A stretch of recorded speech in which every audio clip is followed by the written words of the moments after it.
बाबा सिद्दीकी की हत्या बहुत ही दुखद है। कांग्रेस पार्टी के राष्ट्रीय अध्यक्ष मल्लिकार्जुन खड़गे जी ने, नेता प्रतिपक्ष लोकसभा में आदरणीय राहुल गांधी जी ने ट्वीट करके अपनी संवेदना परिवार के प्रति और एक निष्पक्ष जांच की मांग की है। मैं महाराष्ट्र से सांसद हूं और कल की घटना से बहुत हैरत में हूं कि मुंबई, जो कि इस देश की आर्थिक राजधानी है, जो राज्य चुनावी मोड में है, जहां इंटेलिजेंस से लेकर के तमाम एजेंसियां सक्रिय हैं, वहां सरकार से जुड़ा हुआ एक हाई प्रोफाइल नेता, जिसे 15 दिन पहले सूत्र बताते हैं मीडिया के कि धमकी मिली, उसके बाद उनकी सुरक्षा बढ़ाई गई, उसे सरेआम दिन दहाड़े गोलियों से भून दिया जाता है, उसकी हत्या हो जाती है। अगर सरकार अपने नेताओं को सुरक्षा दे पाने में असमर्थ है तो फिर मुंबई और महाराष्ट्र की जनता को कैसे सुरक्षा दे सकती है? सबसे बड़ा सवाल यह है। बाबा सिद्दीकी कोई आम व्यक्ति नहीं थे, 3 बार के विधायक, मंत्री, मौजूदा समय में उनका बेटा विधायक, और सरकार जो डबल इंजन नहीं बल्कि ट्रिपल इंजन है महाराष्ट्र की सरकार में, उसके एक इंजन यानी कि अजीत पवार जी के करीबी नेताओं में से थे। उनकी हत्या हुई सरेआम। यह महाराष्ट्र में कानून व्यवस्था रसातल में जाने का सबसे बड़ा परिणाम है। इसकी जिम्मेदारी सीधे सीधे भाजपा के देवेंद्र फडणवीस जी की है। मुख्यमंत्री जी से ज्यादा गृहमंत्री की जिम्मेदारी है। मैं तो यह कहूंगा गृहमंत्री को आगे बढ़कर के जिम्मेदारी लेनी चाहिए। महाराष्ट्र में कानून व्यवस्था बुरी तरह से विफल है। बदलापुर से बांद्रा तक आप जहां भी देखेंगे महाराष्ट्र में ना तो बच्चियां सुरक्षित हैं, ना बेटियां सुरक्षित हैं, ना व्यवसायी सुरक्षित हैं, ना राजनेता सुरक्षित हैं। महाराष्ट्र पूरी तरह से कानून व्यवस्था के नाम पर कोलैप्स हो चुका है, जिसका जिक्र राहुल गांधी जी ने भी किया है, मल्लिकार्जुन खड़गे जी ने भी किया है। हम कांग्रेस पार्टी की तरफ से एक निष्पक्ष जांच की मांग करते हैं, पारदर्शी जांच की मांग करते हैं, ताकि अलग अलग कहानियों के बजाय जो सच्ची बात है वो निकल करके सामने आ सके और जो इसके दोषी हैं उन्हें सजा मिल सके। बहुत दुखद घटना है। मुंबई और महाराष्ट्र के लोग डरे हुए हैं इस घटना से। लगातार लोग जो फीडबैक दे रहे हैं, जो उनकी सूचनाएं आ रही हैं, फोन कर रहे हैं कि इस घटना ने उन्हें चौंका दिया है।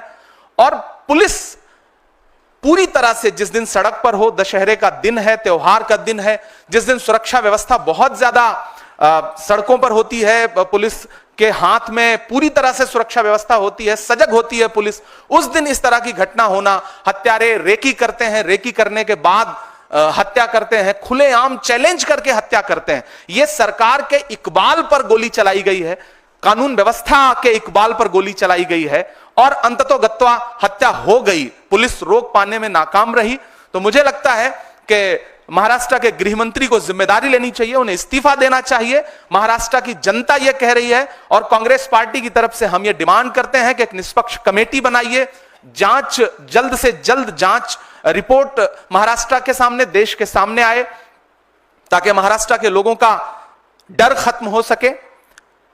हम इस दुख की घड़ी में जीशान सिद्दीकी जो विधायक हैं महाराष्ट्र असेंबली के, हम उनके प्रति अपनी संवेदना प्रकट करते हैं, बाबा सिद्दीकी के परिवार के प्रति अपनी संवेदना प्रकट करते हैं। एक हाई प्रोफाइल व्यक्ति जो समाजसेवी भी था, जिसे मुंबई पहचानती थी, ऐसे व्यक्ति का मर्डर बहुत ही चिंता का विषय है, बहुत अफसोस का विषय है। हम दुख प्रकट करते हैं। आपके सवाल आमंत्रित हैं, अगर सवाल हो तो। जी।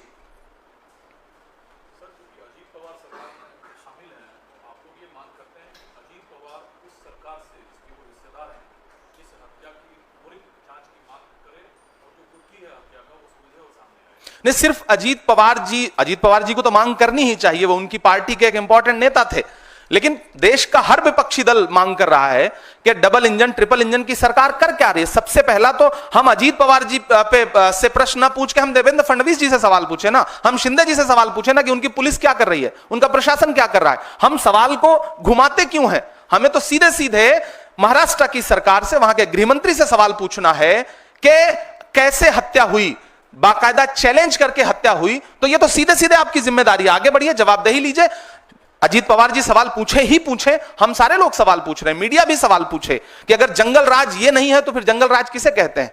दिन दहाड़े हत्या हो रही है, मुंबई जैसे, बांद्रा जैसे पॉश इलाके में हत्या हो रही है, तो फिर जंगल राज तो यही है ना? क्या फिर जंगल राज सिर्फ गैर शासित भाजपा राज्यों के लिए शब्द इजाद किया गया है? असल में तो जंगल राज यही है जो महाराष्ट्र में, मुंबई में कल दिखाई पड़ा। बाबा सिद्दीकी को वायु सुरक्षा मिली हुई थी और कई और भी ऐसे लोग हैं, दावा किया जा रहा है सोशल मीडिया पे कि एक गैंग है, वो धमकी दे रहा है कि भाई हमने हत्या की है, ये सारी चीजें हैं।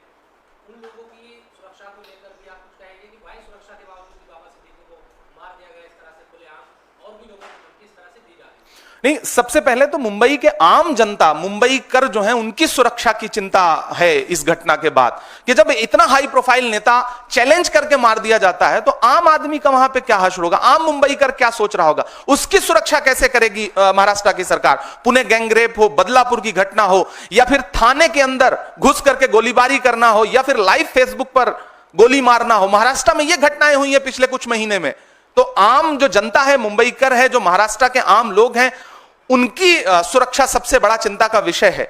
दूसरी महत्वपूर्ण बात यह कि सोशल मीडिया पे कौन क्या जिम्मेदारी ले रहा है। मुझे तो लगता है कि गृहमंत्री को जिम्मेदारी लेनी चाहिए, उन्हें आगे आकर के इस हत्या पर खुद अपने कदम पीछे ला करके कहना चाहिए कि जवाबदेही मेरी बनती है, मैं इस्तीफे की पेशकश करता हूं, क्योंकि मैं महाराष्ट्र के लोगों को सुरक्षा देने में असफल रहा हूं। सच्चाई तो यह है। बाकी उसकी भी पुष्टि करना, जो सोशल मीडिया पे पोस्ट तैर रही है, उसकी पुष्टि करने का काम भी तो महाराष्ट्र प्रशासन का ही है, मुंबई प्रशासन का है। प्रशासन क्या कर रहा है, सबसे बड़ा सवाल यह है।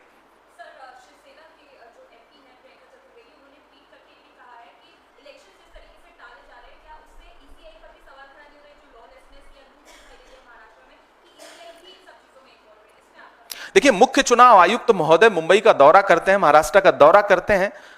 मुख्य चुनाव आयुक्त टीम के साथ अगर किसी राज्य में जा रहे हैं तो इसका मतलब इलेक्शन मोड में है राज्य, सारी एजेंसियां सक्रिय हैं, सारी एजेंसियां इलेक्शन मोड में हैं।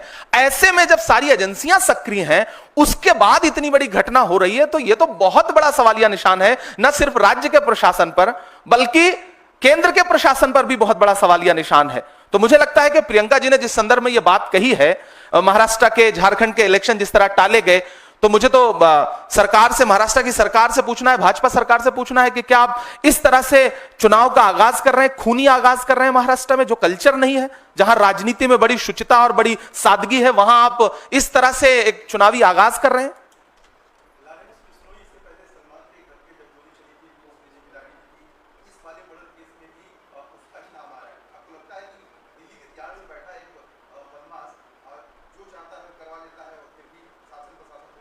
मुझे लगता है कि देश के गृह मंत्री से यह सवाल पूछा जाना चाहिए, अमित शाह जी से यह सवाल पूछा जाना चाहिए, महाराष्ट्र के गृह मंत्री से यह सवाल पूछा जाना चाहिए कि अगर कोई इस तरह से आगे आके जिम्मेदारी लेना है जिसकी सत्यता अभी तक सामने नहीं आई है, घरों की राख फिर देखेंगे, पहले देखना यह है घरों को फूंक देने का इशारा कौन करता है। तो इसके पीछे असली कहानी क्या है, वो देश के सामने तब आए जब जांच एजेंसियां एक कमेटी बना करके निष्पक्ष जांच रिपोर्ट देश के सामने रखें, तब मुझे लगता है कि ज्यादा बेहतर जांच और पारदर्शिता सामने आ सकेगी। अभी तो सबसे बड़ा सवाल, अगर कोई जिम्मेदारी ले रहा है तो सबसे बड़ा सवाल देश के गृह मंत्री का है कि किसी बाहर बैठ के, किसी दूसरे राज्य की जेल में बैठ के कोई इतनी बड़ी घटना अंजाम दे रहा है, तो गृह मंत्री से सवाल है। दोनों गृह मंत्रियों की जवाबदेही है।